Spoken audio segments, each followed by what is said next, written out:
Salam sejahtera Malaysia, terima kasih kerana menonton video-video dalam channel ini.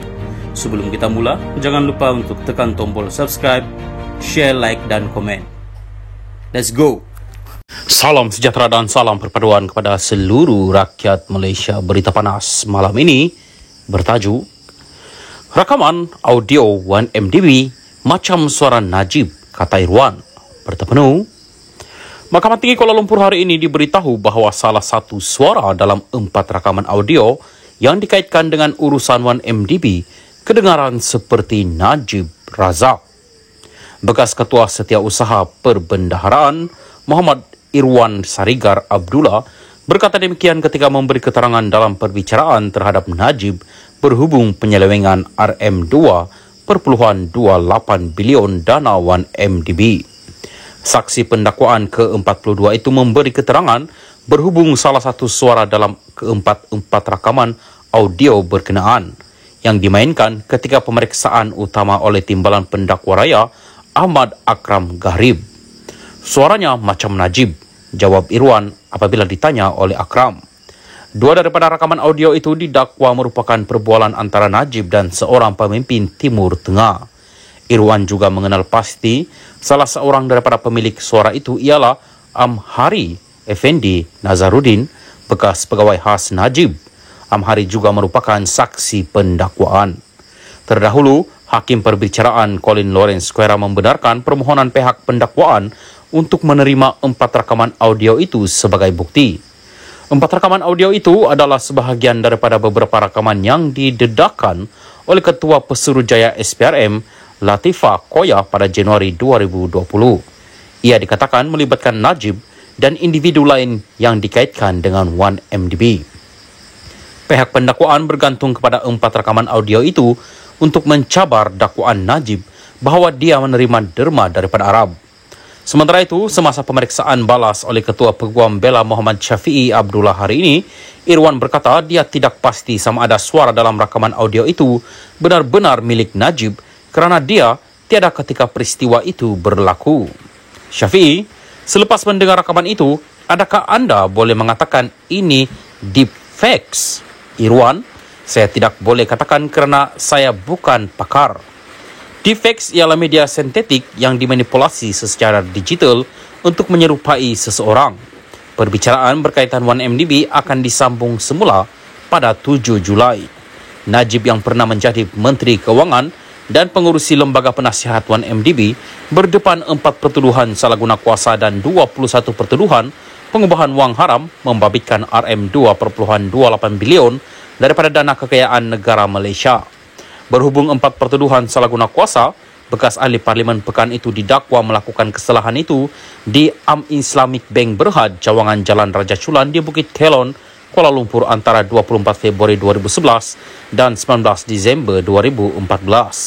Bagi 21 pertuduhan pengubahan wang haram, Najib didakwa melakukan kesalahan itu di bank yang sama antara 22 Mac 2013 dan 30 Ogos 2013.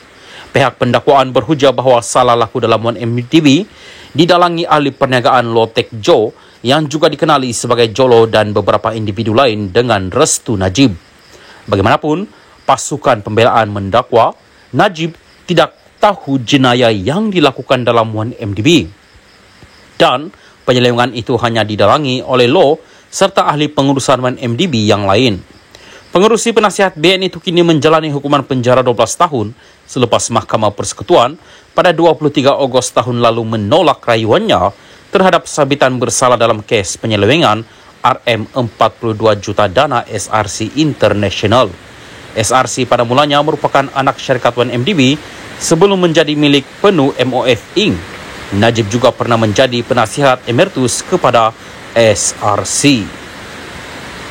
Salam sejahtera dan salam perpaduan kepada seluruh rakyat Malaysia. Berita panas malam ini bertajuk UMNO tidak serius mengenai pengampunan buat Najib. Berita penuh. Peguam Zaid Ibrahim tampil membidas UMNO kerana gagal meyakinkan orang ramai mengapa bekas Perdana Menteri Najib Razak layak mendapat pengampunan. Mereka tidak membuat sebarang usaha serius untuk mencadangkan pengampunan itu. Tiada perincian dikemukakan mengenai mengapa pengampunan itu wajar dan sesuai, serta apakah isu yang perlu diambil kira untuk pengampunan. Tiada apa-apa. Mereka cuma berjanji dengan ahli mereka akan melakukan segala-galanya untuk Najib. Sebab itu, UMNO tidak akan berjaya dalam pilihan raya akan datang. Ahli akan tanya apakah janji yang akan UMNO berikan kali ini yang mereka akan tunaikan, kata Zaid yang merupakan ahli UMNO dan pernah berkhidmat sebagai peguam Najib. Zaid berkata tindakan pemimpin utama UMNO adalah hanya dengan membuat petisyen kepada Yang di-Pertuan Agong, tetapi alasan petisyen itu tidak pernah didedahkan. Sebaliknya, kata Zaid, bekas Presiden Amerika Syarikat Barack Obama menjelaskan sebab untuk meringankan hukuman penjara 35 tahun ke atas Chelsea Manning yang membocorkan rahsia ketenteraan. Bekas Presiden AS Gerald Ford mengampuni Richard Nixon kerana dia mahukan perdamaian nasional. Dia menerima Kongres adalah betul untuk mendakwa Nixon tetapi merasakan pengampunan perlu.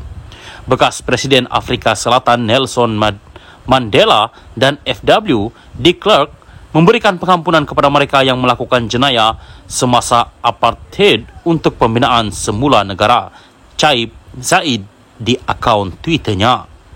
Zaid menyentuh soal proses pengampunan itu ketika pendedahan bahawa Siasatan Suruhanjaya Pencegahan Rasuah Malaysia mendapati tiada kesalahan terhadap Hakim Mahkamah Tinggi Muhammad Nazlan Muhammad Ghazali yang menjatuhkan hukuman penjara 12 tahun dan denda RM210 juta ke atas Najib. Perkara itu didedahkan kepada Dewan Negara semalam oleh Perdana Menteri Anwar Ibrahim sebagai menjawab soalan Senator PH Kesavadas Atuna Nair. Semasa peringkat rayuan, peguam pembelaan Najib telah banyak bergantung kepada cadangan supaya Nazlan tidak mendengar kes itu kerana dia didakwa mempunyai konflik kepentingan. Bagaimanapun, Mahkamah Persekutuan menolak hujahan berkenaan manakala Nazlan kini adalah hakim di Mahkamah Rayuan.